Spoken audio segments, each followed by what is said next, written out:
大家好，这里是大妈的多重宇宙，我就是大妈，祝大家生生不息，繁荣昌盛。今天继续读邱元老师的《乱世迷音》400万字，将近700页，一本很有趣的书，所以值得逐行读出来。从211页开始。当时苏州的戏馆，城内只有一家，在郡庙前专唱昆曲的。城外也有一家，在阙门外的普安桥，那是唱京剧的。这两家戏院都不是常年唱戏的，有时唱戏或2-3个月即便停止，或另一个戏班来上演了。当时苏州有一个禁令，城里只许唱昆剧，不许唱京剧，所以京剧到苏州只许在城外普安桥那个戏馆唱。苏州当时的戏剧以昆剧为正宗，其余所谓京班、徽班等等，都好像野狐禅、杂牌居一样。除了戏剧而外，苏州最流行的是说书。说书又分两派，一派说大书的，称之为评话，只用醒目一方，所说的书如三国、水浒、岳传、英烈、金台传之类。一派说小书的，称之为弹词，因为它是要唱的，所以有三弦、琵琶等合之。所说的书如描金凤、珍珠塔、玉麒麟、白蛇传、三笑姻缘之类。这些大书小书我都听过，但是一个10岁左右的儿童都是喜欢大书，不喜欢小书，因为大书描写英雄气概，小书只是扭扭捏捏，一味女人腔调而已。书场都是附设在茶馆里，但也有独立的。我们去听书，每人花10余文，而且他们还给你茶吃。书场有班老听众，他们是天天光临的，听得有了瘾了，像我的小师姐，不过零零碎碎、断断续续、东零西爪，跟着大人们一起去听1-2回罢了。有的时候是在人家有喜庆事，在堂会上听到。从前上等妇女不上书场，但也并不禁止，偶有1-2，大多数年老妇女，男女座位也是要分开的。妇女们听书，大户人家往往有长堂会，每天到他们家里来说书的。杂耍中有一种苏人称之为戏法，即今之所谓魔术。戏法有2种，一种是文的，一种是武的。文的藏物于声，说说笑笑，忽然一件一件的从身上搬运出来，有玻璃18件，各种各样物件。我曾见从身上搬出一大坛酒的，足足50斤，又曾从身上变出一个14-15岁童子，真不知他是如何藏法。武的有飞水、飞碗、吞剑、吞火之类的种种技术。人家有喜庆事，以鱼来宾，则取文的，以求驯雅。至于武的，不免剑拔弩张，大概在庙会场上可以时时见之。更有一种号为女说书者，他处未见，为苏州有之，每于冷街僻巷处，门前贴一字条，上写某某女先生弹唱南北小调古今名曲的字样。起初只是1-2盲女卖唱度日，随后既有非盲目之青年女子亦作此生涯。再及低级之娱乐，则在城中之玄妙观内各种都有，如露天书、独角戏、说因果、小热荤、西洋镜，那些都属于文的。其他如卖拳头、走绳索、使刀枪、弄钢弄弹，那些就属于武的了。因此苏州的玄妙观可称为儿童的乐园。这段文字摘自于包天笑《训影楼回忆录》中的儿童时代的娱乐。包天笑是清末明初时苏沪地方有一定名气的新派作家和报社撰稿人，他本名叫包公义，就是苏州本地人，生于光绪2年1876年。这篇文字讲述了他虚龄10岁时，苏州当地的传统娱乐活动。苏州当时是江苏省的首府，尽管城市规模与常住人口都不如北京，但在江南也是社会发达之地。文中听到的小书弹词就是评弹，是和昆曲齐名的苏州本地娱乐文化。按照他的描述，昆曲和评弹作为本乡本土特色文化，得到了本地人的格外青睐。此外，有京剧和评书这种全国性大众娱乐演出，听评书的费用比北京还要低廉，演出场所也是茶馆，说书人也是讲大套连本长篇，凭此吸引一群资深听众。也有盲人靠卖艺为生。苏州城里的玄妙观庙会也是类似北京天桥的杂耍卖艺场子。看完这段文字就会发现，天界、凡间、地狱、旧时娱乐行业的3个层面，在苏州该有的都有，层次分明。远在江南苏州的市民娱乐活动，除保留一些必要的地方曲艺特色，整体格局跟北京没什么差别。由此可见，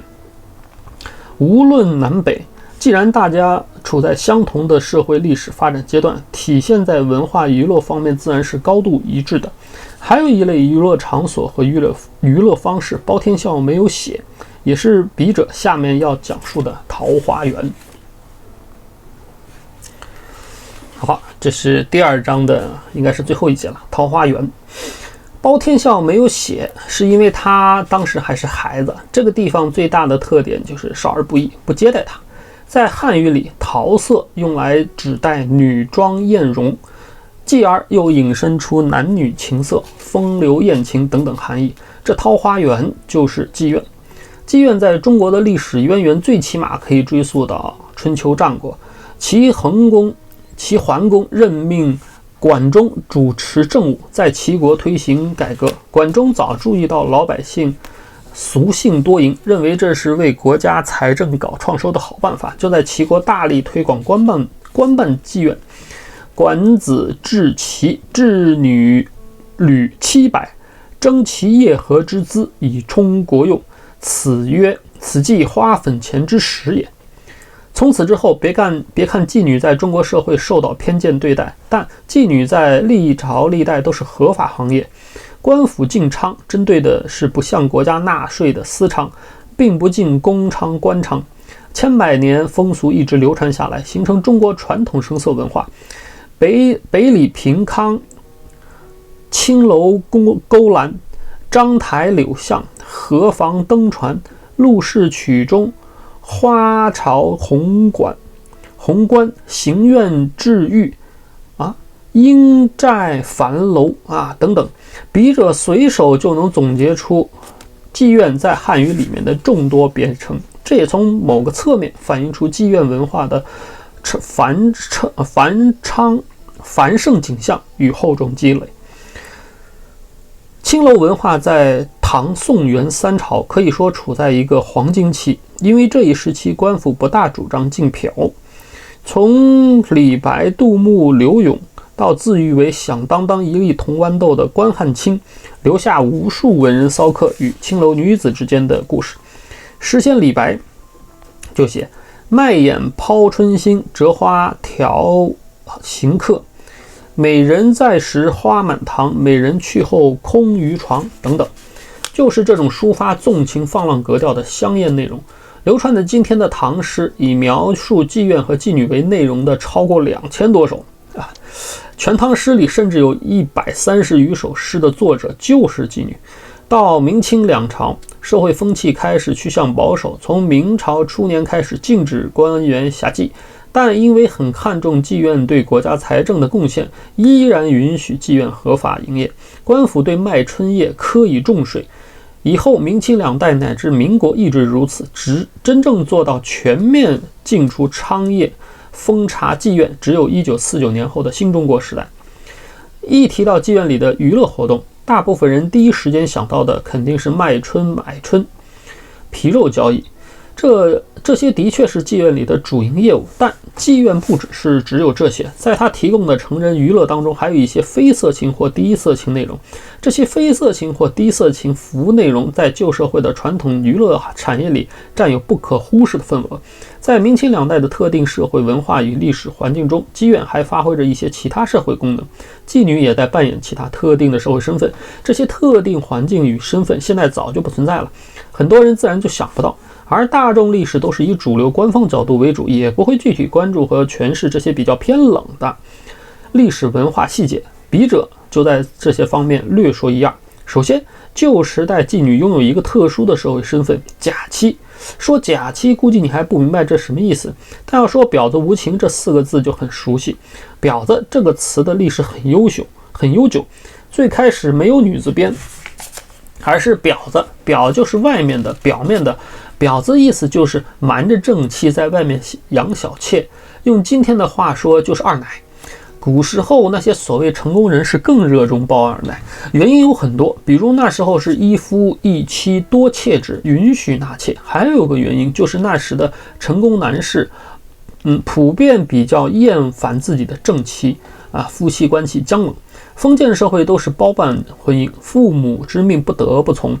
由包办婚姻结成的夫妻，不像现在的自由恋爱，能在婚前有一个从认识、熟识到彼此充分了解和进行感情交流的磨合期。这种夫妻关系的意义，更多体现的是家庭伦理关系上的名分。我娶这老婆就是为了应付我爹我娘。老婆平时在家里存在的意义是当做展品呈现给亲朋好友，让大家确认自己已经是有个老婆的人了。这是当时男人对包办婚姻和老婆的主要想法。男人对明媒正娶的正妻大多都很冷漠，却能在后续的妾身上找到爱情或者类似的情感寄托。因为纳妾不必再受父母意志干预，如果因经济条件或者其他因素导致不方便纳妾，那就去逛妓院。在擅长舞弄风姿的妓女和小妾身上，他们可以找到正妻给不了的儿女温情和男性自信。闲得没事逛窑子，没想到竟在风尘女子当中找到自己那位萦绕心间的红颜知己，这是古代很多男人梦寐以求发生在自己身上的事儿。文学作品里经常有青楼佳人配文士才子的题材，李师师与燕青行走天涯，侯方域与李香君惺惺相惜，郑生和李娃相濡以沫。这一类的故事因为极富传奇色彩，历来受人欢迎。但事实是，大多数对妓女产生情感寄托的男人多被蒙蔽在一厢情愿的单向情感欺骗模式当中，因为妓院里的女子一个个尽是糖衣毒药、画皮美人。宝娘等妓院经营者不仅心狠手辣，个顶个还是男女情感问题方面的专家。他们非常了解男人的某些弱点，早就有针对性的把手中的姑娘细心调教出招蜂引蝶的惯技，让他们成为撩拨春情的风月高手。一旦男客在妓院中耗尽钱财，这场轰轰烈烈的爱情也就终止了。我与你真心实意，你对我却是逢场作戏。此时的男客才得出深重教训，真是婊子无情，戏子无义。其实旧时代妓女还发挥着女艺人的职能，妓院也不单是卖春，而是以类似于一个综艺为特色的衍生商业圈。中国娼妓业有一个悠久传统，淫巧并重，妓女必须色艺兼备才能抬高身价。要想获得名妓的声望，光达到能歌善舞的程度都不够，甚至还需要精通琴棋书画、吟诗搭对。窑子是泛称呼，妓院分成复杂的档次，高等妓院大都以楼馆、院阁、班、书寓、长三堂子等为名。晚清名妓赛金花所在妓院就是位于大石蜡西侧陕西巷的怡香院，只有最低档的妓院才被称为窑子、昌寮。在高等妓院，名妓文化修养之高，让绝大多数来会顾的男客都自愧不如。保温思淫欲，食客在酒席上满桌的山珍海味，正吃着喝着，但还觉得有点遗憾，萌生得陇望楚之心，又希望最好再加上一点娱乐活动。找来个能说会道的艺人讲些时令小段，再约请个侍女在旁边弹琴唱小曲，从此为酒席锦上添花。有了酒食又肉灵，又要追逐声色犬马，把活色僧香都置办一齐了，他才觉得合适。清代在戏剧等正规娱乐表演中禁止女艺人，但官府的禁令止不住相关的社会需求，必然有其他力量来填补这块空白，这就给高等妓女发挥吹拉弹唱等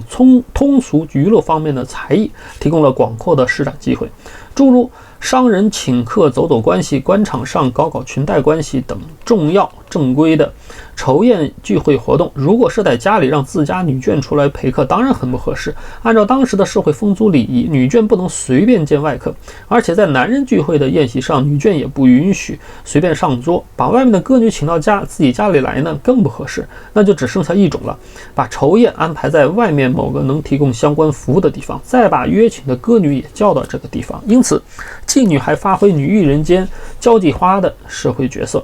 高等妓院也有了类似于私人商务会馆或者会员制俱乐部的功能，给许多社会活动提供相应高规格的私密社交空间和娱乐服务。这种活动可以直接在妓院举行，如果客人认为去妓院不雅观，也可以通过提前预约，让有才艺的妓女到客人事先交代的酒楼饭庄去献艺和陪侍饭局。当然需要另外支付出台的车马费。客人是在一张红贴纸上写条子的方式与妓院沟通约请事务，在旧话里管这类活动叫出条子、叫条子、印条子。比如说，两买卖人约请某要害衙门一位有权有势的官员在某大酒楼吃饭，酒足饭饱，桌下的钱权交易也谈妥了，大家都觉得还不特别尽兴，好像还缺了点娱乐内容。其中就有人提议，要不咱们打几圈牌吧。这个建议立即得到另外2位的积极响应，但是人手不够，正好3缺1。提议的这位就把酒楼伙计喊来，让他给想办法。伙计的工作经验相当丰富。3位大老爷，我是个下人，不敢造次陪您上桌，不过我建议您叫个条子，某某院有个赛金花是个善耍乐的头牌红人，让他陪3位爷，真是别有滋味，包您满意。伙计会把最后别有滋味这4个字咬得略重，但他话里的意思并非说让赛金花来提供色情服务，而是说赛金花不仅打牌是高手，而且还是一位常年出入各类高等饭局、牌局、酒精考验的应酬老将，是一位可以调动气氛和控制节奏的领先人物。有了他，就能让牌局始终保持谈笑风生的愉悦气氛，丝毫不用担心出现冷场沉闷的时刻。在这个场合之下，这个叫赛金花的青楼女子身份也临时发生了微小的变化，她不是单纯卖身的妓女，而是一朵在男人世界里发挥润滑剂作用的交际花。以往有些文章讲述过一些不准确的说法，比如身价最高的妓女从来不出条子，她们只待在戏院最豪华的房间里，又像一个神秘仙女，时时刻刻被宝娘悉心看护着。因为慕名前来尝试和她结识的男客太多，以至于形成卖方市场。这些男客要经过激烈残酷的竞争较量，得到这位名妓的首肯抚放，获得她的芳心，然后他们之间才能开始一场来之不易的约会。笔者查阅了相关资料，发现这种说法实在难以成立，实际情况恰恰相反。妓女出条子频次越密集，越能反映她的高昂身价，经常受邀参与社会社交活动，说明她处理各种社交应酬的能力强，其业务能力得到更多客人的充分认可，获得了更普遍的欢迎。而且就妓女本人而言，出条子时她离开妓院到外面的酒楼饭庄，还能给她提供更多招摇过市的机会，有效地提升她的曝光率与社会知名度，让她借机结识更多的大人物，相当于潜在客源。更何况出条子还能获得更丰厚的收入，因此不仅妓女对出条子趋之若鹜，宝娘还会把这项服务和挂客并列，作为对妓女的一项业务考评成绩。在淫巧并重这种青楼文化意识的主张下，妓女的身份也跟人们的习惯看法是有区别的。色艺双绝当然是最好的，做不到同时兼顾，没有姿色但有才艺也可以成为名妓，甚至有对妓女才艺方面的要求超过对她们姿色的要求。简而言之，在那个社会大众普遍认同色艺不分的时代，铭记里包含了著名女艺人的含义。鲁迅的日记在1932年2月16日这天记录着一件事：夜，全余10人皆至同宝泰饮酒，颇醉，复往青莲阁饮茗，邀一妓略来坐，与一员。全寓就是全家。在那天，鲁迅一家老小和他的三弟周建人一家出去吃饭，这是家庭聚会，有女眷有孩子，何况鲁迅为此才花1块钱。这段经历里的邀一妓不是提供色情服务，这个妓也不是妓女，而是女伶人或是女唱手。在家庭聚会当中，请她在旁边弹个琴唱个曲，增添些欢乐气氛。鲁迅的这篇日记距今有80多年，妓的身份定义和今天明显不同，这还是处在表面，不用深挖就可以看到的差异。再深一层次，还有更多特定时代的艺术，妓女、女艺人交际花、妓院、会所、俱乐部等等。当妓女和妓院具有如此复杂的多重身份和多重功能，其经营范畴和业务量也就随之大幅扩张，形成若干相关行业都能来吃的粉钱。青楼商业文化衍生生态链，主要运行特点是外包。豪门贵客来妓院里办酬宴，但妓院既没有上档次的后厨，平时也不雇佣掌上的名厨，而是像叫外卖一样把这桌酒席转手包给专业大酒店。妓女化妆和换装的次数都比普通妇女高，她需要大量的高级衣料和化妆品，这些业务都由经营相应奢侈品的商铺来承接。身上有了衣料妆容，更不能不戴首饰吧？珠宝这玩意儿太贵了，用的次数却不多，直接买不划算。珠宝经理从中看到商机，开辟针对妓院的首饰租赁业务。晚清出现照相馆，妓女认为，拍照片挂出去展示，可以让更多人知道它是个很好的传媒平台，所以对照相的热情很高。照相馆投其所好，开辟针对妓女的优惠官人半价。出条子很讲究排场，自己走着去那可不行，而是要叫骡车洋车，还要有陪侍的使唤保姆。于是车行和老妈子店也就有差事可做了。在后文严瑞生杀人劫财案中，笔者会再次提及妓女与首饰租赁行业的一些细节。当时社会风气更虚伪，大家觉得直接叫妓女不好听，而是采用各种的代称，神女、织女、官人、婴儿等等。还有一些现代人看上去关系似乎很远的事物，在那个特定历史环境下也发生了。过去天桥有个说快板书的艺人高凤山，在旧社会这门技艺主要就是在妓院展示。高凤山是直隶三河人，1924年夏三河闹蝗虫，庄稼没收成。入秋后，第2次直奉战争爆发，直奉两军在山海关一线交战。三河县在北京正东方，是北京出前往山海关的必经之路。直系军阀的溃兵，冯玉祥的国民军，再加上本来就是土匪兵起家的奉军，又让京东数县遭到一场匪过如疏，兵过如避的战乱。天灾人祸凑一块了，真是祸不单行。次年，高凤山的姐姐又被人贩子拐走，母亲精神受刺激，被逼疯，在老家的日子过不下去了，高家只好逃难到京。但在随后1年多，家人在流浪生活中陆续因疾病而亡。高凤山刚6岁时就变成了孤儿，为了活下去，只能偷东西、乞讨、卖果子、当童工、捡烟头。就是把烟头的剩余烟丝搜集起来，再卷成劣质烟拿出去卖。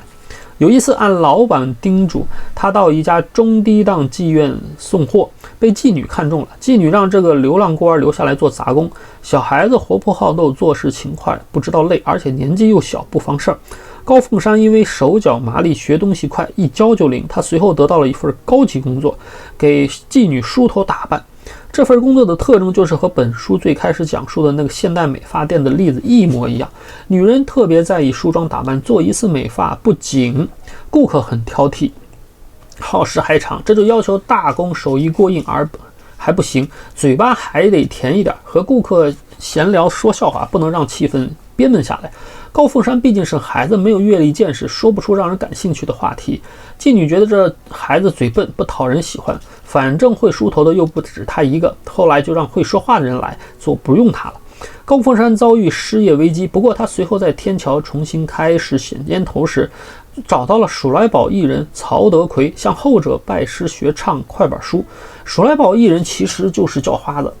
唱戏的高等艺人把天桥艺人看作下三滥，天桥艺人又可以把鼠来宝当作下三滥。这类艺人在天桥落地都受人挤兑，他们的主要卖艺形式就是沿街乞讨，主要盯住前门大石蜡商业区周边密集的各类买卖店铺，堵着人家门口打着快板唱喜歌念吉庆话啊。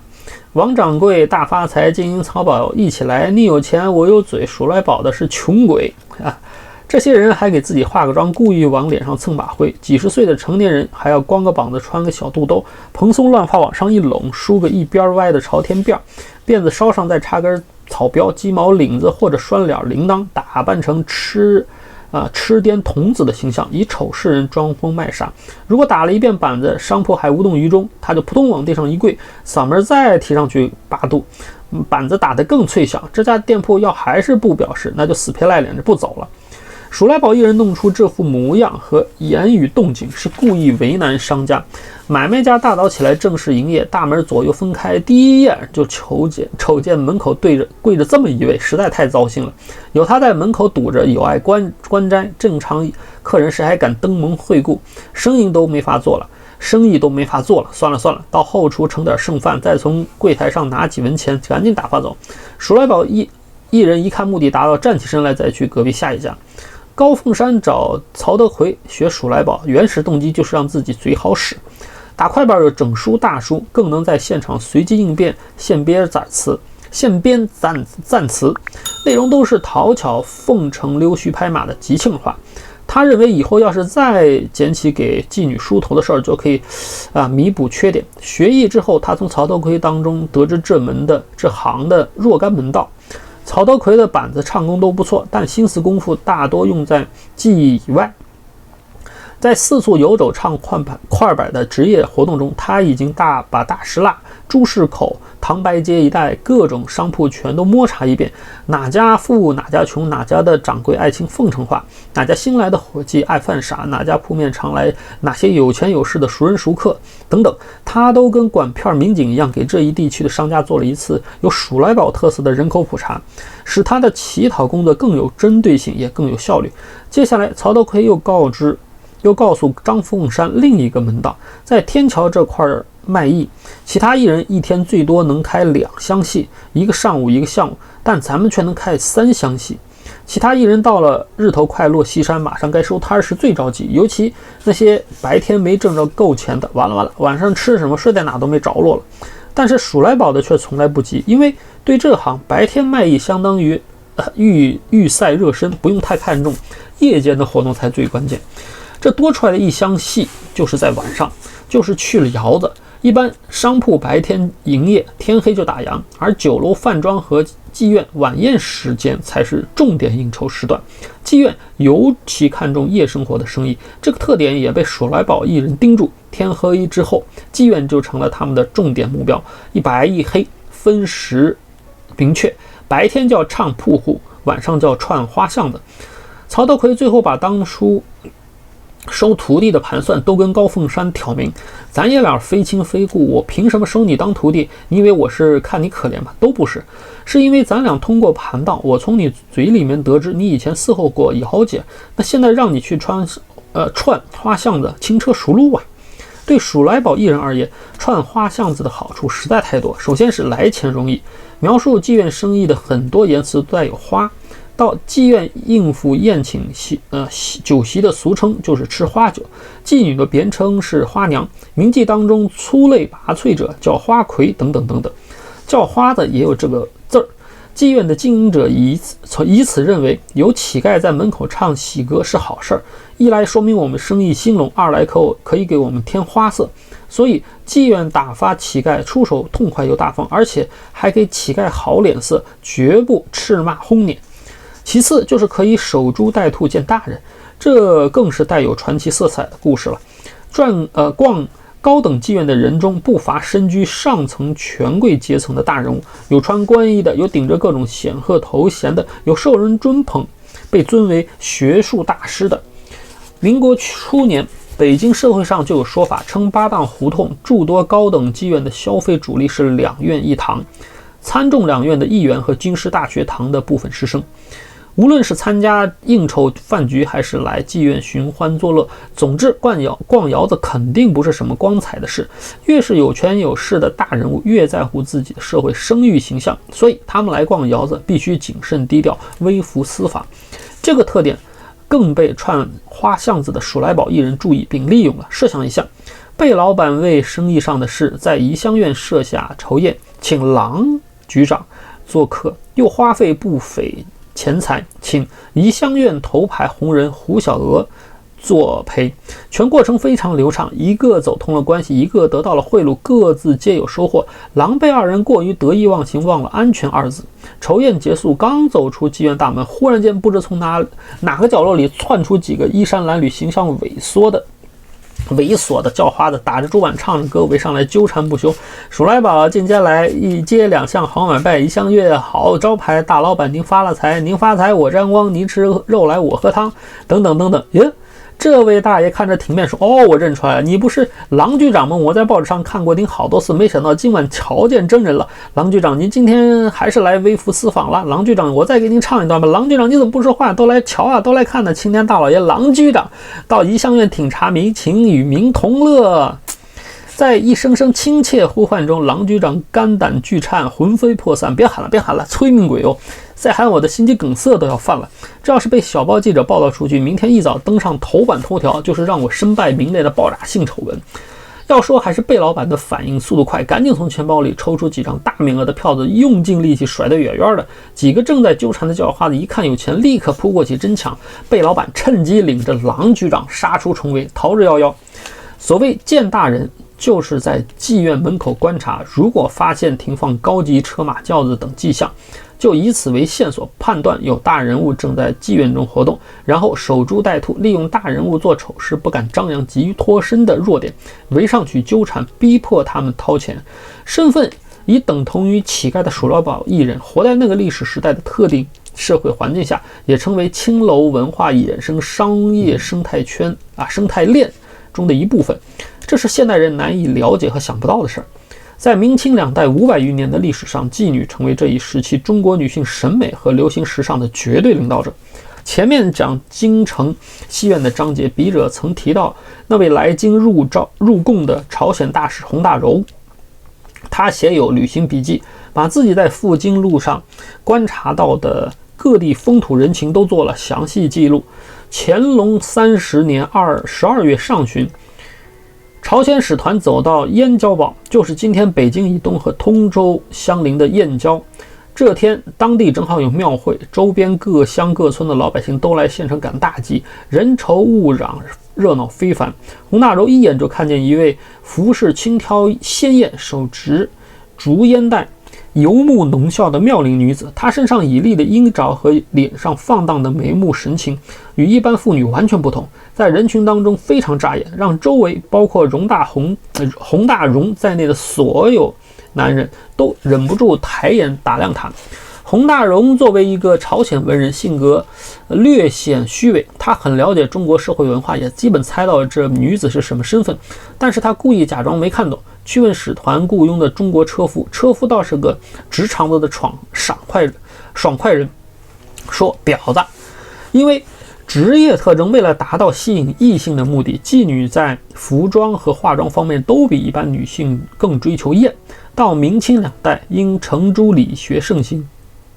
社会风气愈加保守，导致妓女和一般良家妇女在外表与言行上的差异更大。在这个时期，妓女成了社会上最会打扮，被公认为最迷人的女性。大约写于康熙中期的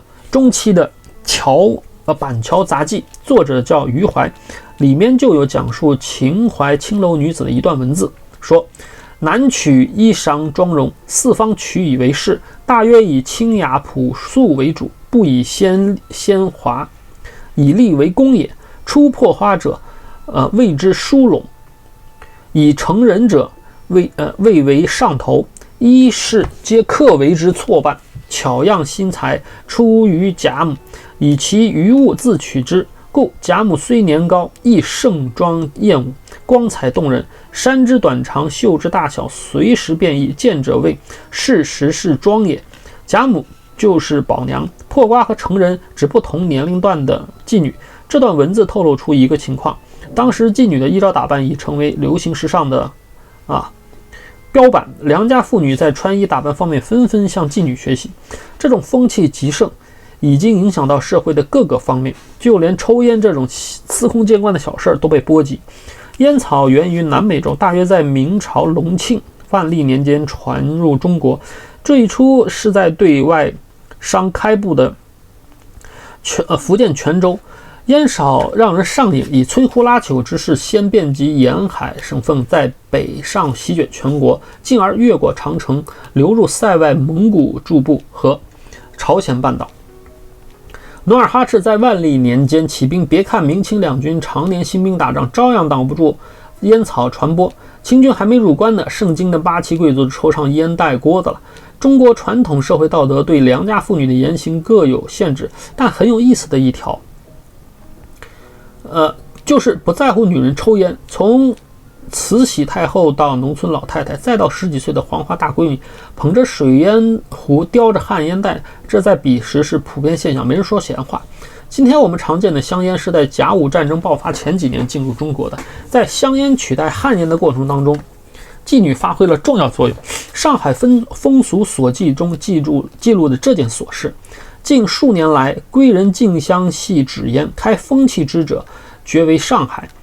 各地效而由之，几蔓延全国。推原上海女界吸纸烟之开山鼻祖，实为曲院中人。曲院是对妓院的另一个委婉别称，曲院中人就是妓女。作者在文章后面具体解释其中缘由。所吸率博览品纸烟，其景绝细，亦不带千指之半，一烟之微，必成以金盒，配以金斗，蓝纺粉格间，即以吸烟为正客。无人如涉足梨园及游戏场所，可见粉带绿流者，时之妻必以纸烟食其阴唇，滋吸若狂。这段文字描写极神妙，有一种异常浪骚的镜头画面感，媚态万千的风尘女子到戏院去看戏，周围全都是男人，她对此早已就习惯了。就在这些男人淫邪又好奇的目光注视下，她从细致精巧的烟盒当中掏出一支极细的香烟，用葱白纤细的手指夹着，旁若无人的在那里吞云吐雾。这套动作相当于他用实际行动在给现场的所有男人诠释了什么叫香烟，尤其是最后以纸烟食其阴唇，滋吸若狂。这个动作，也就是说，红嘴唇上咬着一支白纸香烟，随着它的吸吐，烟头上的火光忽闪忽灭，已经是很明显的性信号了。如果稍微留意民国时的一些香烟插画和招贴广告，就会发现其中最流行的主题画风就是美女抽烟，因为女人卷烟卷的动作姿态对男人有很明显的诱惑力。烟草商早已注意到这个特点，他们向妓女提供香烟或者设计美女抽烟风格广告，动机就是打软色情牌，以此吸引烟民。这种软色情风格不仅能挑动男人对异性的幻想，还能激发女人对同性的嫉妒。于是被诱惑的男人和急于弥补缺点的女人纷纷中了这个香烟与性的圈套。在晚清到民国初年，不单单抽烟，社会刚开始出现的现代娱乐与时尚产业的萌芽时，妓女也成为这个行业的主力先锋。当时在社会上被公认为最时尚最摩登的两类人就是艺人和妓女。特别在沿海对外开埠地区，最流行的衣着打扮都是以艺人和妓女为标板，其他人再去纷纷模仿。到社会上盛行着一股男学戏子女学娼的风气，妇女衣服好时髦者每追踪于上海式样，亦不问其式样大半出于妓女之新花色也。男子衣服或有效仿北京官僚自称阔者，或有不成非优物实物者。男学戏子，这个现代人很难理解啊。男学戏子，这个现代人很容易理解，娱乐圈艺人引领时尚潮流的现象，现在依然如此。但女学娼就带有特定时代的文化烙印，出现这种现象，不是说当时时风意下已经笑贫不笑娼，更不代表当时社会风气多么前卫开放，实际情况还正好相反，是因为当时中国社会的主流意识形态依然太压抑、太保守，让良家妇女忍受的桎梏太多而导致的。相比之下，妓女的言行就显得非常开放。具体来说，有3个因素在其中发挥着作用。第一个因素就是妓女因为职业特殊性，其日常行为不用守妇道，3从4德的这套封建礼教对她无效。第二个因素是妓女也不必为人情世故所累。很多中国人出于好面子，过分看重人情。当某个人面对一件普通大众还理解不了，社会还不能完全接受，带有一定离经叛道色彩或者偏见色彩的新事物，想去尝试一下，经过反复的权衡，终于决定放下顾虑，不去在乎外人的品头论足，鼓起勇气去做这件事情之时，经常受到身边妇女、至亲和其他亲朋好友一种论调高度相似的规劝：哎呀，你自己不在乎那儿也不行啊，你做这件事情和我们商量过了吗？你能不能考虑我们的感受吧？我们家邻居和爸爸妈妈的同事们要是知道了，就会说三道四的，你这样做会让我们外面抬不起头来的，等等等等。中国人特别讲人情，但是做事不一定有人情味儿，经常要求个人为了所谓顾大家的面子、亲友的感受而被迫委屈自己。但是妓女不用考虑人情，因为她没有亲人。旧社会娼妓行业有4个标准地域标签，所谓极负盛名的妓女培养系统：扬州瘦马、西湖船娘、大同婆姨、泰山姑子。这4个里面的前3个就和妓人一样，是以人口贩卖活动作为行业运营基础。陈圆圆、柳如是、赛金花、王莲英，这些从明末到民国的名妓，出身都一样，没爹没妈，全是穷苦人家或是因家道中落被卖到妓院的。名气很大的扬州瘦马，如果我们将其表面上的光鲜外衣扯掉，其本质就是一个雏妓培养与贩卖市场。既然没有亲人，妓女做事就不用再顾及亲人的感受和面子。第3个因素也是最重要的因素，就是妓女比一般女子更擅长媚功。媚功我们可以理解为所有用来引诱异性和讨好异性的技艺，就像那个到妓园子里吸烟的妓女，她对男人那些极具诱惑的动作姿态可不是天生就会的，而是让人教会的。妓院是传授这套媚功的学校保娘就是校长。比如扬州瘦马幼年让人买菜挑货一样被卖入妓院，他们不仅从来没体会过正常人的天伦之乐，自身被宝娘当作男人的玩物去调养，长期在妓院的畸形环境当中成长，免不了有精神心理方面的人格缺陷。他们在琴棋书画、歌舞和眉目言情、神情言谈举止各方面也长期接受有针对性的训练。还是在板桥杂技中，作者描述秦淮青楼风景，称妓家分别门户，争艳献媚，斗胜夸旗。妓女这么热衷于献媚，是源于男人好色。宝娘作为媚功学校的校长，她把这些男女风情都琢磨透了。来妓院寻欢作乐的男人到这个地方就是反常规，找刺激，寻求新鲜感的，这是侠妓男人的普遍心态。所以宝娘和妓女就投其所好，照这个路数去发挥媚功，什么新鲜刺激就添置什么，什么时髦大胆就折腾什么，抽洋烟、穿洋服、喷洋香水、烫头戴怀表、穿高跟鞋，在妓院的隔房里摆上沙发，用留声机播唱片等等，都是这个目的。约束中国人日常言行的准则无非是这3样：天理、国法、人情。现在天理管不了他，人情沾不上他，国法又大开绿灯允许妓院经营，使妓女彻底不受限制。他整天还把心思都用在钻研媚功上，可不就有勇气毫无顾忌的做任何胆大包天、惊世骇俗的事儿了吗？几个重要因素都有了，一起作用下必然会产生这种结果。女人爱美、爱打扮，很在意自己的形象气质，她们这么做的动机是个谁都明白的道理：女为悦己者容。但在明清两朝，因为社会思想意志的保守压抑，对女性的人身活动施加了太多的道德约束，很多事不能做，很多地方不能去，拘泥在大门不出二门不迈的环境下，这首先导致社会审美风格陷入缓速停滞、僵化压抑，其次是出现了诸如裹小脚这种畸形变态的审美意识，而对良家妇女过多约束，就给不受约束的妓女提供了到大庭广众之下大秀特秀的机会。妓女的穿着打扮引领了时尚潮流。同样是在晚清到民国初年，有很多类似上文抽烟卷的事情。其中还有一件我们现代人都习以为常的小事儿，能够把上述3个因素和产生的结果都反映出来，这就是照相。早在2次鸦片战争时期，湿版摄影术就随着英法联军的随军记者一起进入中国。这种技术有一个优点和2个缺点。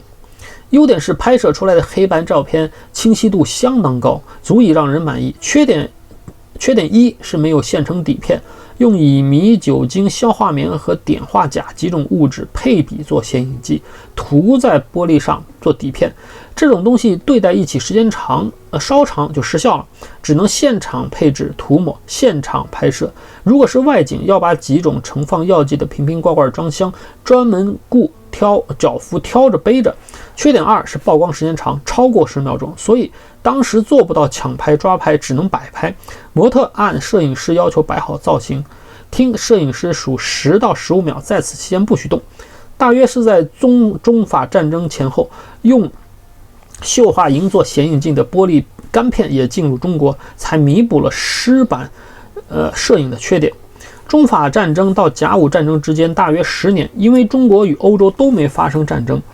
清政府推行洋务运动又取得一定成效，使这10年成为中外文化商贸交流比较活跃的时期。西方摄影师和掌握摄影术的中国人纷纷在国内外开办照相馆，以广州、上海和天津这些沿海通商口岸城市居多。照相作为西方舶来品，洋玩意儿在进入中国的过程当中，肯定会因为文化观点上的隔阂与误解，受到传统社会风气的排斥抵制。首先是迷信，中国人认为这东西是洋夷鬼佬的摄魂术，会把人的3魂7魄拍走。其次是男女大防，以上海一地为例，在甲午战争爆发之前，已经有耀华、宜昌、宝华等好几家照相馆。摄影术是欧洲工业革命产物，人类在光学和化学领域一系列研究成果中的集中体现。经营者深入接触了解这门西方技术，掌握照相术的同时，很多人的思想意识也受到了影响，比较开明主动。他们肯定也看到半数人口基数的女性很希望开辟女装照相这块业务，找个中国女子做模特，免费给她拍摄传统仕女装或洋服装，然后挂到照相馆沿街的橱窗里，作为对外展示的样片，起到推广宣传的作用，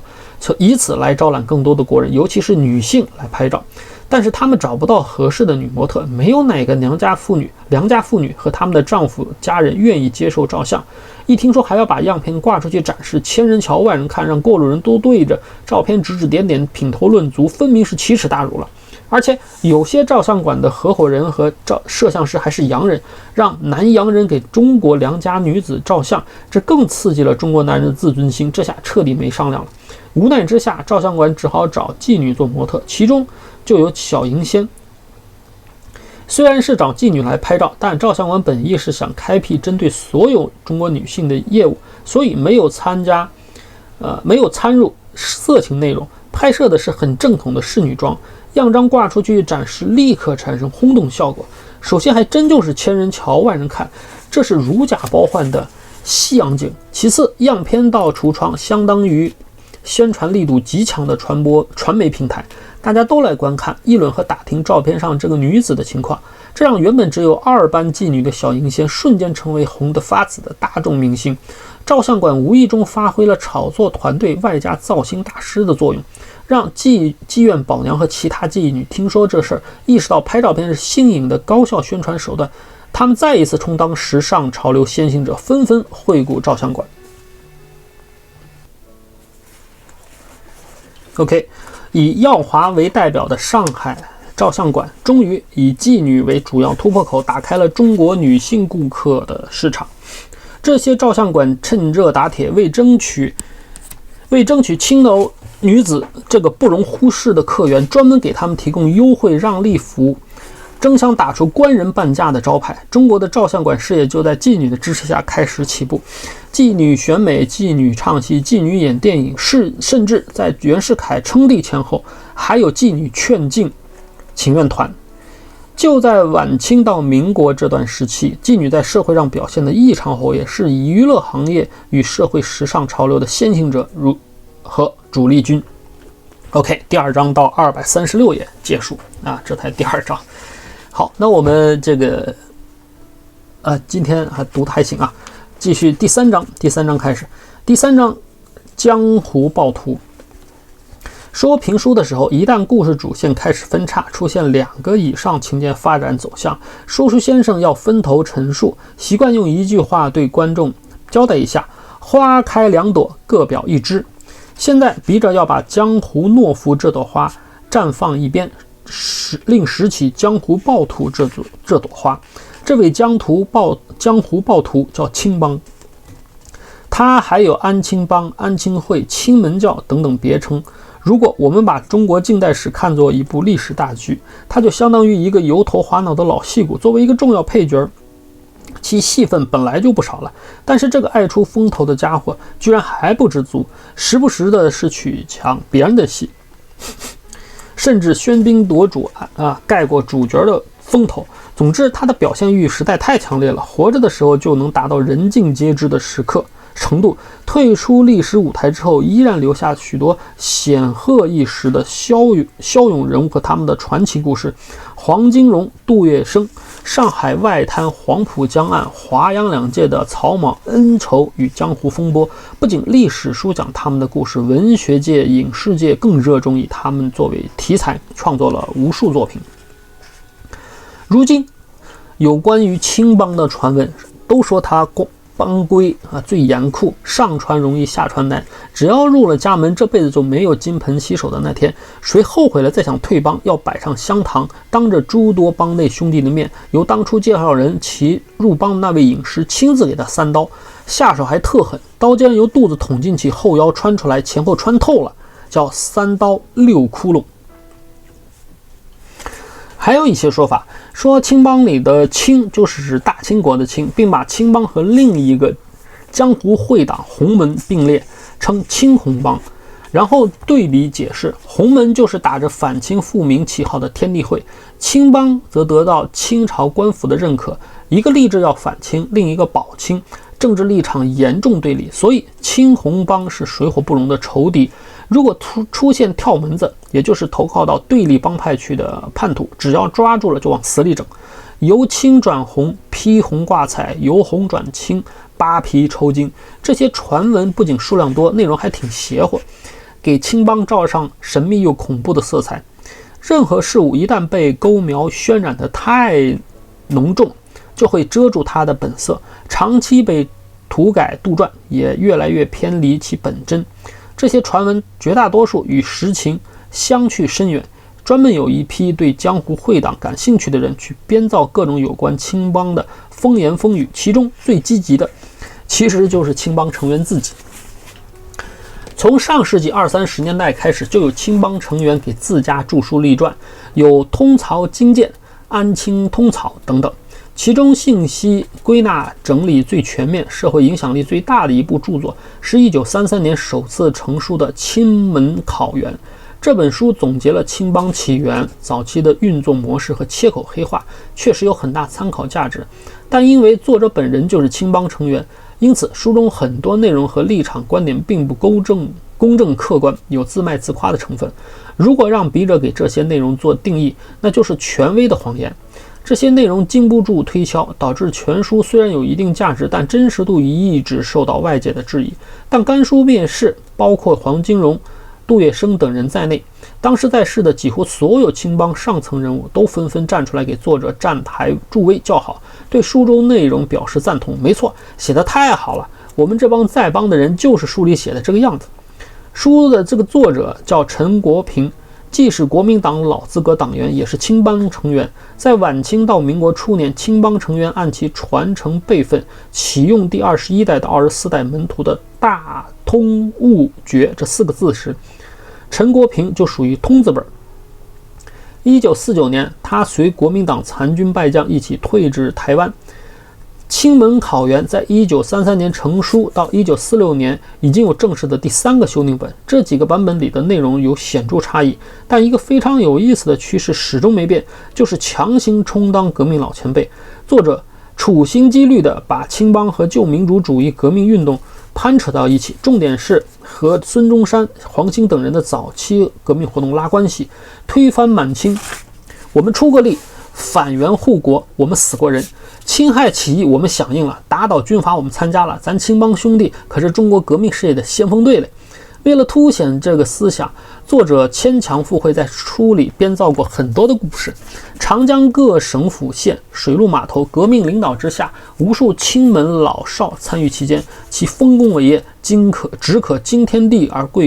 动鬼神，在中华民族革命史上都应该大书特书一笔，岂可明灭而不闻？青门对于民族革命，无论何时何地何意，都有不可磨灭之功绩。换句话说，无论哪一次革命，都有青门中间分子参加其内。庚子之乱、戊戌之变以及辛亥革命之成功，青门中都有牺牲不少之良好分子。未能抬高青帮的革命资历，把参加革命的时间尽可能往前推。作者已经完全不顾历史常识，在书里面写下皆反清复明旗号，呼民主革命口号，实为嘉庆、道光年间这种文字一个革命会党在18世纪末的清朝嘉庆年间居然就知道民主和革命因为荒诞不经的内容实在太多，这本书扑一出现，当即就有人产生质疑，觉得不真实。很多确凿的证据，这本书其实还讲述了青帮的通草，或者叫通草即帮规，详细叙述帮内人员奖惩管理、师徒传承、行走江湖、对接口套、对接口套黑话等复杂内容与程序，相当于给帮内成员制定的基本教材和工作守则。如果这些规矩都严格执行，青帮的确是个森严缜密、让人不寒而栗的黑社会组织。但他们发现，就在现实当中，这些繁复的规矩不仅在青帮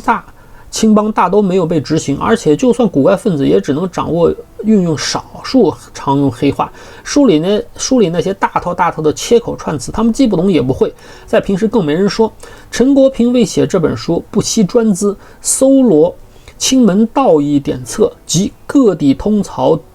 册籍之大成，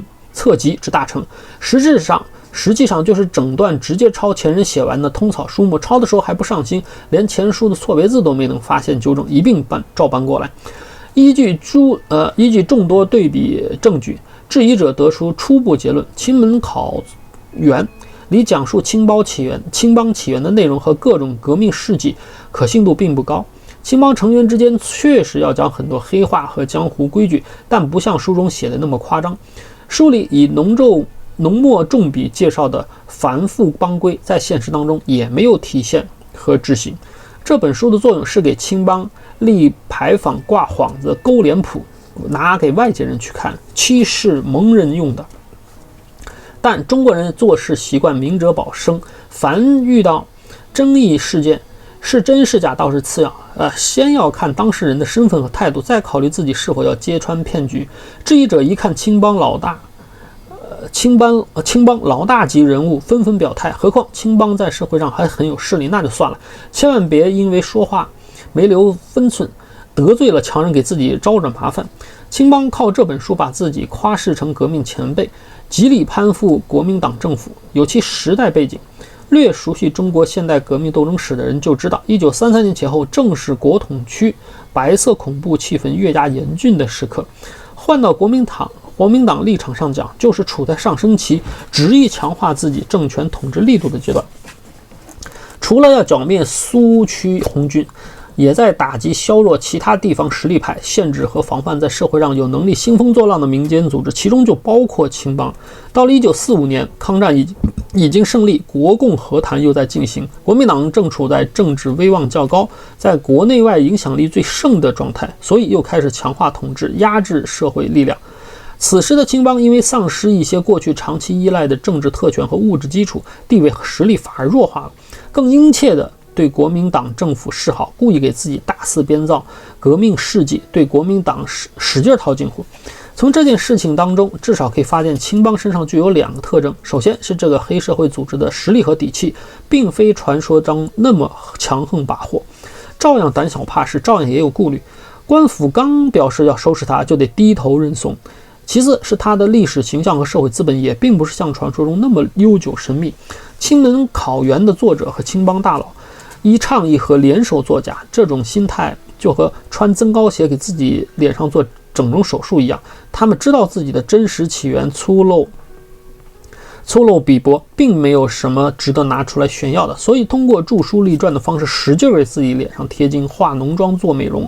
青帮的起源并不复杂，并不像前面讲的艺人有错综的头绪和繁复的阶级层次，它只有2个源头，把这2个词拆开来讲就可以。青是盐销组织里的基层成员，青皮儿。帮是京杭大运和漕运系统中的船工水手组织，粮船帮。既然青皮这个称呼是在清朝才出现的，但与其蕴含的身份性质一样的江湖人物，至少能往前推上上千年。在中国历史上是先有的青，后有的帮。既然如此，笔者就按照先来后到的顺序解释。首先要说的对青帮的形成和青的解释，主要有2种。第一种说法是指明清时民间会道门罗教中演化出来的青门教，在清中叶乾隆年间，粮船帮逐渐接受罗教，成为青帮。第二种说法认为，粮船帮接受罗教只是中间环节，延后至太平天国运动爆发，因漕运废弛，部分粮船帮水手为谋出路，沦为盐销清贫，形成贩私暴力集团，才算完成这个转变。因故青帮只为节勇，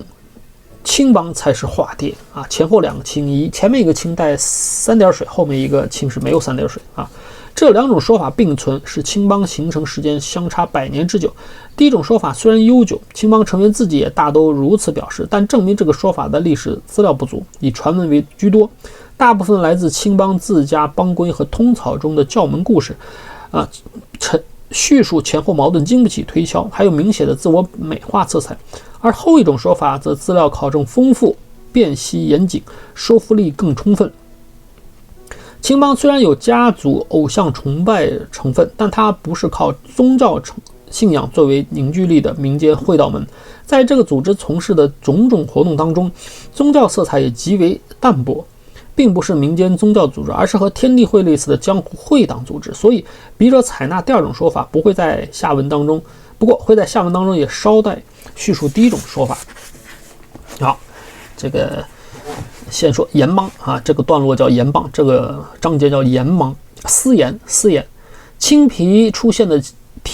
前提是人类古老的生产活动之一，制盐。盐的意义无需赘述，任何动物都必须吃盐，人类文明也要建立在必须摄入食盐的基础之上。盐的来源有海洋、内地咸水湖和盐井，其中最常见的海洋，直接从海水当中制取食盐的历史相当悠久，物理原理非常简单，就是通过加热让水分蒸发，盐就析出了。人类没进入青铜器文明之前，用最粗陋的陶罐石斧就可以制盐。在中国古代制海盐的历史之上，制盐工艺有煮、煎之别，两者在原料工艺和出现的时间等方面都不一样。也许有人会说，放在深口锅里让水浸没料，这就叫煮；放在平底锅或者盘里头，水不能浸没料，这就叫煎。具体到旧时代的制盐行业而言，用什么形制的容器不重要，重点看水和料，水谁多谁少。汉朝和汉朝以前生活在沿海地区的先民，主要是通过直接加热海水制盐，明显是水多料少，属于煮盐，俗称熬钵煮海。略有化学常识的人就知道，食盐的化学名是氯化钠，在常温下，也就是20度左右，氯化钠水溶液的饱和溶解度大约为36克每100克水。算成百分比，就是氯化钠饱和水溶液的含盐量为26.47%，26.47%，而我国近海海水含盐量仅在2.4%到3.4%之间浮动，不仅远未达到饱和，而且里面还有多种盐分。可见煮盐最简单，出现时间最早，效率却越低。舀一大锅海水，得把约90%水分煮干，盐才能开始析出，消费的时间和柴薪太多了。提高效率的方法就是不直接煮海水，而是先制取趋近饱和的高浓度盐水溶液，俗称制卤。发明制卤的具体人物不详，应该是居住在沿海的古代居民。煎卤制盐工艺有钠巢堆土法、晒灰急卤法等很多种。笔者以相对简单的钠巢法为例，介绍煎卤制盐的5步具体工艺程序。A. 制卤。海水有涨潮、退潮、涨潮、退潮现象。人们发现，海水退潮之后，沙滩上表层水分逐渐蒸发，就有盐精析出。特别是在艳阳高照又有海风吹拂、蒸腾作用更明显的晴天，被晒干的海滩上结出大片的盐精，一眼望去就好像刚下了场雪。人们把沿海沙滩表面晒出的精盐和下层富含水的湿泥沙叫做咸土，刮起来搓成土堆，在太阳底下暴晒，并随时翻搅，使其内部水分尽量蒸发。晾晒差不多了，把咸土堆砌成类似堤坝的外形，其间掘坑挖池，坑底还要有卤泥砾灰铺盖做防渗处理。从高处望去，阡陌间错形似水田，称作盐田。再加上晒碱土集中在日照强烈、气温高的夏季，在时间上又和耕作期重合，所以制盐工匠会对看热闹的农民说：“彼等种田，我等种盐。”等到海潮涌动之时，引海水冲灌堤坝，引潮有专职人员控制潮量，使有限的海水充分冲灌咸土，然后合闸堵水，重新堆土、暴晒、蒸腾、气坝。灌潮、合闸、堵水等等等等，多次重复上述程序，咸土中盐分大幅度提高，最后再一次引潮冲灌。这次合闸后就不再让水全部蒸发，而是收集起来，得到的就是卤水。卤水中含盐量高，溶解度接近饱和，加热后很快就有盐精析出，属于料多水少，所以叫煎盐。B. 试莲，这是莲花的莲。盐业从古至今都是国家垄断的行业，在旧社会为防止私制，国家设有专职官员对这一行业的运行采取全程监控措施。制盐从业者叫造户、盐丁，其中的领头者叫造头，他既要带领造户组织生产，还要向监督他的上级官员负责。监督官吏更是亲临现场，严盯死守，一脸戾气，生怕造户在其中搞小动作。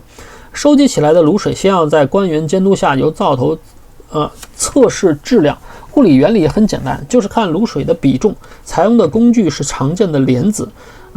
一定用上年没采摘、沉入湖底淤泥挨过一冬的莲子，肉质生长密实，故称实莲。有些官员和造头还要给莲子穿针引线，绑上坠子。这套测试程序叫试莲。要当着官员的面，造头把10个实莲撒进卤水池，如果10头10漂，无论怎么扑腾拍打卤水，莲子就是沉不下去，说明这是一池上佳的浓浆稠卤，按照最高4卤1两的标准来计盐。也就是说，每4份卤水就能煎出1份盐。如果最后制不出足额的盐，官吏就要对造头和造户们问责索要，后者则需要花盐买新柴煎盐补上缺额。如果10个实莲撒到卤水卤水池8漂2没或者7漂3没，说明里面卤气亏损，也就是盐分溶解度低。官员的脸色登时就难看了。他首先要问责，把灶头召来，询问夏天晒卤是否遭了风潮雨灾。态度恶劣的官员会直接把灶头劈头盖脸数落一顿，责备他在晒至卤水时没有静心，并给予轻重不等的处罚克扣。但卤水已经不能补救，官员只能在标准的基础上酌情减额。第三个步骤，起火。晒卤有专门的停场，煎盐也有专门的灶房。煎盐的器具体量庞大，可以是深口大锅，也可以是浅口大铁盘，直径最大超过1丈，铁匠铺一次都做不了，需要像切披萨饼一样，设计成若干块分别铸造，再拼到一起。缝隙浇铁水或者抹沥灰天塞。有这么大的盘锅，灶台肯定也小不了，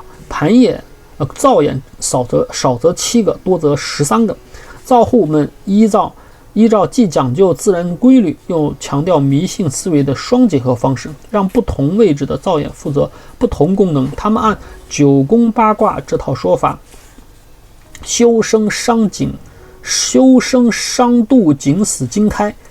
给渡眼分了命门，各有讲究。沿海地区常刮东南风，风头盛，火烧的就旺，所以朝东南的渡用来鼓风，朝西北的开修烟炉排烟，修烟筒排烟。余下2个方位的灶眼分别用来祭柴添火和往外掏柴灰，不能乱套。还有灶户是按照4象神兽的方式，把灶头看作头朝东屁股朝西的神兽，左青龙，龙嘴开大口进风，右白虎。在这里修烟筒相当于老虎尾巴。剩下的南朱雀北玄武用来添柴掏灰。地结晶，卤水倒入容器，下面灶火烧起，因为已经是趋近饱和，很快热卤中就有盐花出现。此时要有一个经验丰富的老灶户看准时间点卤，就是投入灶角，作用类似于催化剂，让已经成饱和溶解状态的氯化钠结晶析出。结晶出来的盐在热卤中凝聚，最下层结成硬块，像水垢一样附在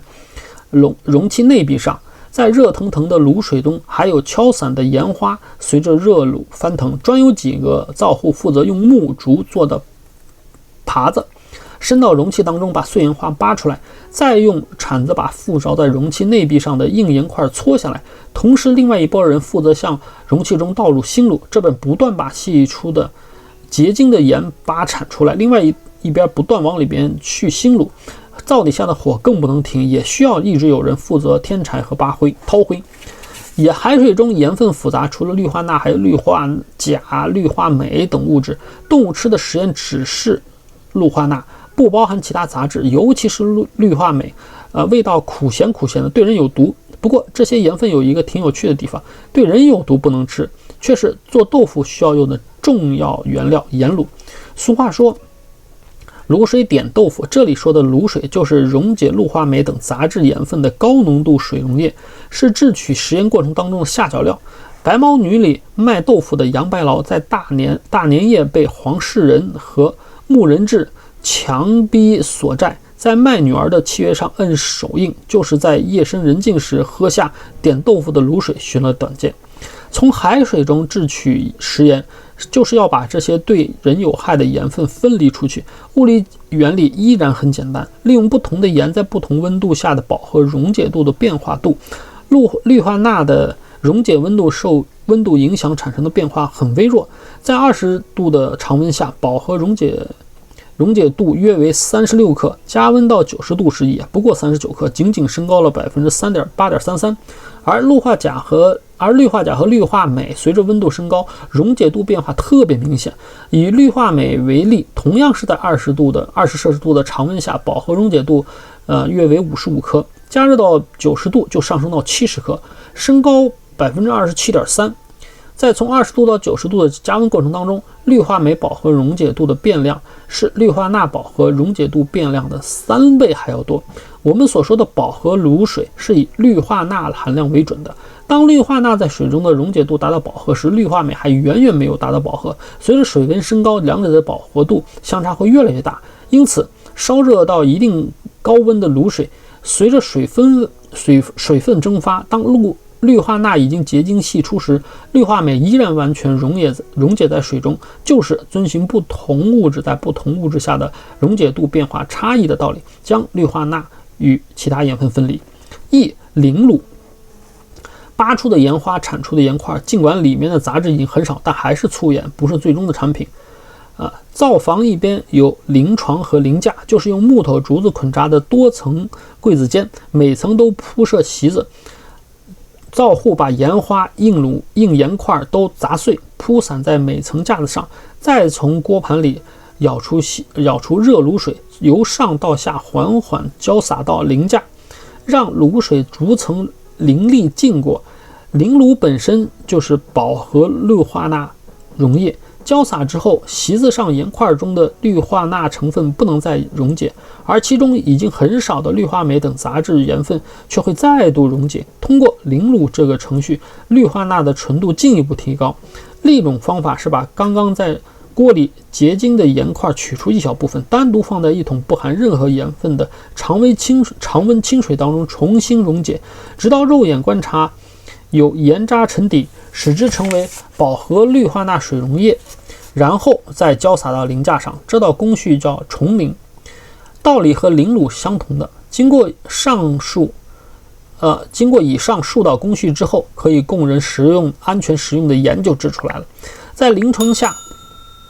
放一个桶盆之类的容器，把经过淋卤留下的卤水收集起来，和大灶锅盘剩下的残卤倒在一起，就是富含氯化镁等杂质的盐卤。氯化镁是黄褐色的，加之还有其他盐分，所以也叫黄卤、红卤，留着卖给做豆腐的商贩。古人把这套生产工艺的几个要点做了归纳，总结成制盐8本：丁为主，官为督，厂为基，卤为要，新柴为资，铁盘为器，皂角为引，灶房为所。制盐8本。8本当中，盐丁是生产者，后面6个是生产资料，这7样都必不可少。唯有官为督是个另类，操作程序当中有它没它无所谓，就靠其余7个照样制盐。官不参与制盐生产当中任何体力支出这个技术支持和统筹等管理工作。在这个行业的存在感体现在他对食盐采取国家垄断专卖制度，凭此变相对老百姓征课重税。官府对食盐搞垄断专卖也是中国历史的悠久传统，其发明者至少可以追溯到春秋时期齐国的管仲。在为国家财富搞创收方面，这个人简直是块奇才，充分发挥他的聪明才智，想出很多缺德的好点子。他能一眼看穿普通人的生理与心理需求，然后当作软肋和把柄，因势利导加以利用。他注意到人俗性多淫，性欲是每个成年人都有的，而且必须得到发泄满足，所以开妓院。他更知道盐是任何人都必须定时定量吃的生活必需品，于是对盐搞专卖制，相当于国家可以从每个人身上收钱。记录管仲生平言行的管子，用很得意的语气阐述施行这项与民夺利的政策给国家财政带来的成效。今夫给之盐策，则百倍归于上，人无以避此者。管仲制定的这项创收规则叫做观山海，山上可以挖矿伐木，海里可以熬盐捕鱼，把这些与民生息息相关的产业都划入国家专卖清单。后世的序文献通考中对此有如下评价：3代之时，盐虽入贡，与民共之，未尝有禁法。自管仲向桓公始兴盐夹，以夺民利。自此后，盐禁分开。从此以后，历朝历代都继承发扬这套专卖制度，最大的表现特征就是官府在运营过程当中加价越来越高，对老百姓的盘剥越来越重。安史之乱后，唐朝晚期的唐宪宗李纯在位时，通过削藩和实行改革等手段，曾经有一段重新振作起来的元和中兴。就在元和8年，813年，公元813年，盐铁转运使刑部侍郎王波向唐宪宗上奏去年的官盐专卖收入共218万6300贯，冲米盐本其1499万2600贯，冲追利。盐本是官府从造户手中低价买盐的财政支出，这个追利是官府把盐卖给老百姓，在刨除本钱之后的财政盈余，后者是前者的6.86倍。这就牵扯到一个人尽皆知的社会常理：不患寡，但患不均。盐户兼盐劳作过程有2个特点，首先是长尽艰辛。造户种盐晒咸土，集中在夏季海边的亭场。那个时候没有天气预报，沿海又时常受大雨、台风侵袭，给造户制取卤水造成了各种不便。进入农历6月中下旬，卤水陆续至得，此时正是伏天，全年最酷热难耐的时节。造户却要烧造煎盐，灶房里滚卤翻腾，沸热如蒸。煎盐的时间还特别长。以元明两朝开始实行的盐饮制度为例，小饮200斤，大饮400斤。灶房只要起火，灶户必须煎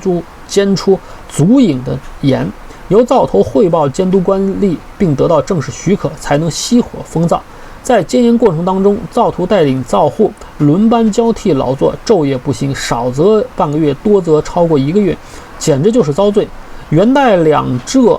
运司申奏中书省文之中描述过灶户煎盐的景象：煮者烧灼，蓬头垢面，人形尽变，酷暑如汤，不敢站立。如此辛苦煎盐，只能勉强混个温饱。你仗着自己有权有势，就能坐享其成，谋取暴利。谁摊上这种事，心态都不能平衡。煎盐的不平衡，吃盐的也不平衡。成本那么低的盐，却被你加价卖这么贵，你还利用手头的权势搞垄断，市场上就你一家，别无分号，这不是明目张胆从我嘴里夺食，打我身上吸髓喝血吗？煎盐的不平衡，吃盐的不平衡，还有个合法卖盐的呢，它照样不平衡。在宋元两朝以前，官盐的产销流程分5步：明制、官收、官储、官运、官销。从宋元两朝开始，采用以盐引制与行盐制相结合，产销流程还是5步，却变成了明制、官收、官储、商运、商销。官方只负责监督盐的生产和囤积，再以盐为单位，将盐通过大宗批发形式卖给经销商、承销商，后者要自掏腰包，自筹运力，把盐运到官府指定的行盐地域去卖。商人在这过程当中是有成本投入的，他的目的还是要赚钱，最终卖给老百姓的盐价要涵盖政府的高额利润，还要算上自己投入的成本和期望的利润，再卖给老百姓。老百姓都嫌盐贵，指责我无商不奸，把我骂得狗头喷血，得罪人不讨好的烂事全让我出面顶着，你跟没事人一样，都在后面点钱，挣的还比我多，凭什么呀？这种严重的不平衡，让煎盐的造户、吃盐的老百姓和趸官盐的商人3个群体都对官府产生浓烈的愤怨，继而又对其中很多人产生启发。别看老百姓冤声载道，但盐不能不吃，抱怨完了还得去买高价盐。那我要是想点办法绕过专卖制度，直接把盐卖给老百姓，既能赚到大钱，老百姓也吃了便宜盐了，好事成双，何乐而不为呢？当其中一些人壮起胆子想把设想落实到行动，就是卖私盐，他们成为历史悠久的非法行业从业者，私盐贩子。历史上最早的私盐贩子是谁呢？从来没有哪位历史学家能说清楚这个问题，但有一点是肯定无疑的：卖官盐和卖私盐是既同生还相克的一对欢喜冤家。什么时候官府开始实施官盐专卖，什么时候就开始私盐贩子。哪个朝代的官盐专卖最热衷，这个朝代的私盐贩贩卖就越猖獗。卖私盐是让制盐和吃盐的两方受益，处在中间的官府利益受害，直接影响财政收入。因此，官府的态度就是严厉打击。历朝历代的律法都对犯私盐有明文惩处量刑标准。唐朝的惩治标准按《新唐书》所载是：2匙盐也盗犯者，记其居处，保赦安罪，币5石，市20，停师稻米20，皆死。大明律写的是杖100，徒3年。携载藏匿私盐的车船器物一律没收。如果当事人胆敢拒捕，或者从他身上搜出凶器，还要罪加一等。除法律制裁，官府还通过行政手段从上游加以把控，动用武装力量展开围堵搜剿。从汉唐开始，官府对制盐流程当中的所有生产工具加以管制，煎盐锅盘的尺寸国家统一制定标准，实行认证生产，不允许造户自行铸造，要到官府指定有合法资质的铁匠铺里那里领取。晒盐土制卤水的亭厂，烧造的新柴，政府也打着官府筹办的幌子，尽量统一提供给造户。造户预备煎盐前，官府派遣的官员直接驻场监督，起火开煎和熄火封造2道程序都是要提前向官员上报，经核准后领取其牌。这些做法就是对亭厂面积、新柴数量和生产活动都完成统计。官府对此心里有数，可以从中估算能煎出多少盐，预防造户私藏拐带。为杜绝私盐，官府采取这么多举措，但效果却让官员又惊诧又沮丧，已经不是事倍功半这个程度了，而是全盘大逆转。官府惩治的拳头越重，民间反弹的势头越猛。解释这个现象的道理也很简单，官府对盐采取专卖垄断，与民争利，这是造成盐业生产中官民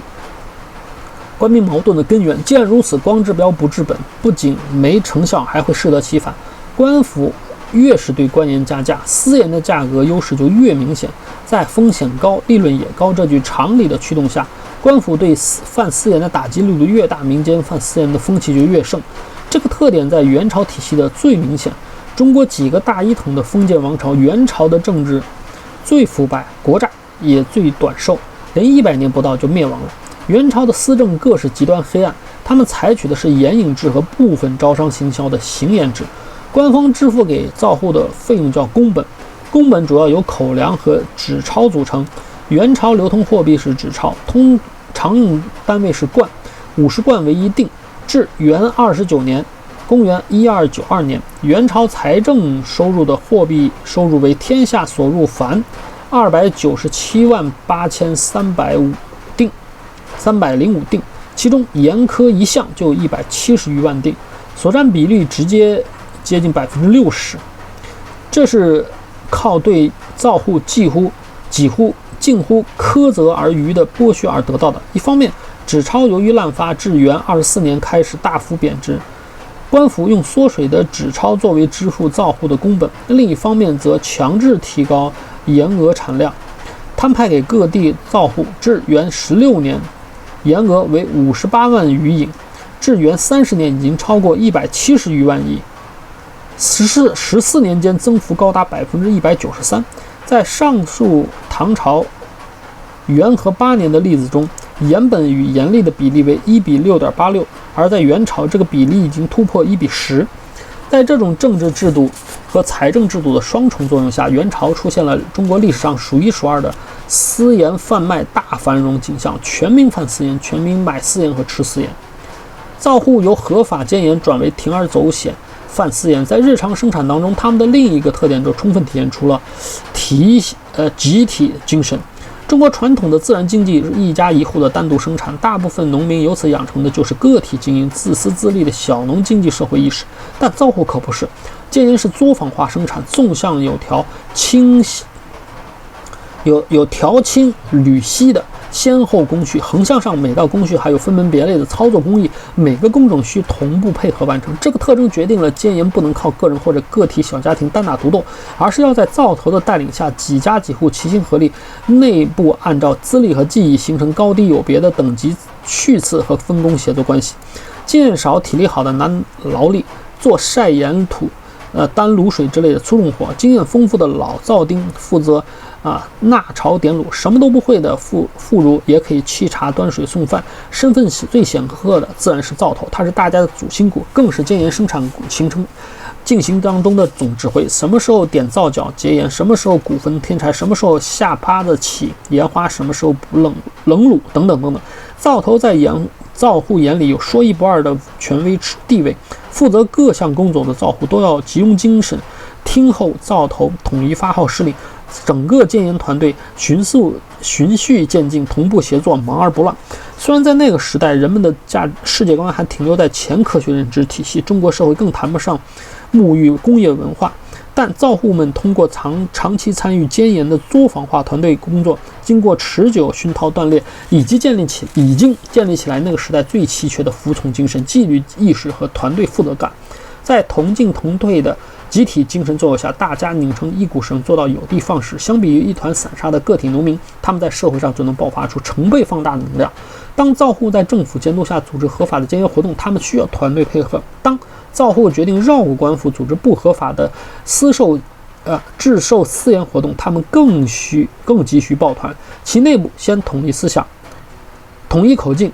建立严密的攻守同盟，如何欺瞒官府，如何组织制盐，如何遮掩藏匿，如何贩运，最后如何分配收益。全过程都是团伙协同作转，其组织运行结构是一个由一个豪强狡诈的灶户或者盐商挑动带头，既带有浓厚黑社会色彩，又很讲究商业合伙人契约精神的反政府组织。既然大家一致决定干这票不守王法的事儿，那就必须共进退，有福同享，有难同当。谁要是敢曝光当叛徒，灭他全家！而且这里边很多人还沾亲带故，毕竟是把脑袋别在裤腰带上，冒风险挣刀下的钱。必须找信得过的人，首先想到的就是亲戚。所以私盐贩子里最常见的类型就是家族作案，就是一窝一伙一大家子。如果找不到真亲戚，也难不倒传统江湖私盐黑帮。他们历经上千年生息传承，已经实践出3种悠久的人际关系组织结构：拜把子结兄弟、论师徒讲辈分、开堂口排座次。凭此3招建立起一套虚拟的自家人系统。一旦走上与官府公然对抗的这条路，他们比农民就能爆发出成倍的能量就要给官府带来成倍头疼的麻烦。佛教著作中有一部《赵州禅师语录》，里边内容都是唐朝末年高僧从辇与弟子信徒的一些对话，其中有他和一位云游学僧之间的对话。师问僧离什么处？云离京中。师云你还从潼关过吗？云不利。师云今日捉得者犯私盐害。从辇问这个学僧从哪里来，后者回答从京城，也就是长安来。从辇又问他是否路过潼关，后者给予否定。这段话有其历史背景，当时正是经历黄巢大起义的唐朝末年，民间贩私盐活动非常普遍，而潼关是关中地区联系中原地区的交通枢纽要道，官府在此肯定盘查甚严，行商客旅如果没做违法事，都会取到潼关。这个云游学僧不走潼关，从辇就以此质疑他是一个以僧人身份做掩护的私盐贩子。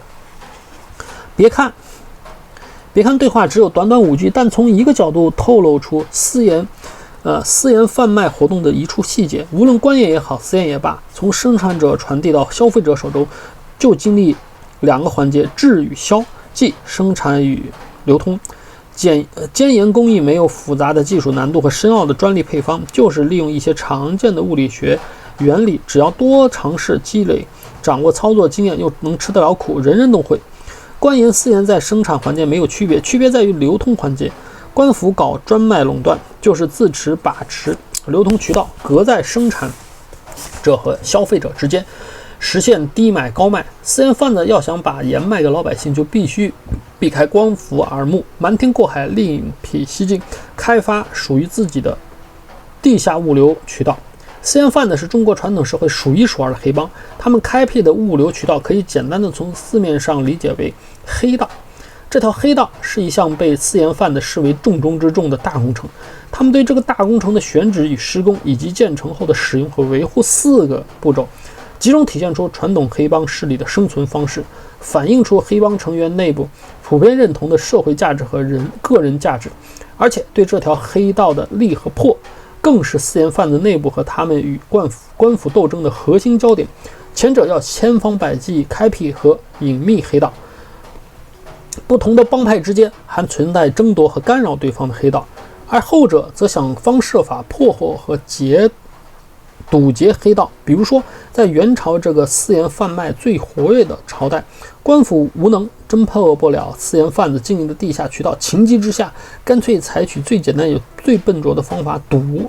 每到戒严时，派官军把整个亭场包围，不许造户出入，宁可封锁1000也不放过一个，愣是把盐场搞成活生生的集中营。这场猫捉耗子，耗子戏猫，一窝耗子窝里斗得起较量，在历史上已经存在上千年，越斗越精彩，越斗越激烈，内涵越斗越丰富，已经成为一门独特文化。这条黑道，或者说这门文化，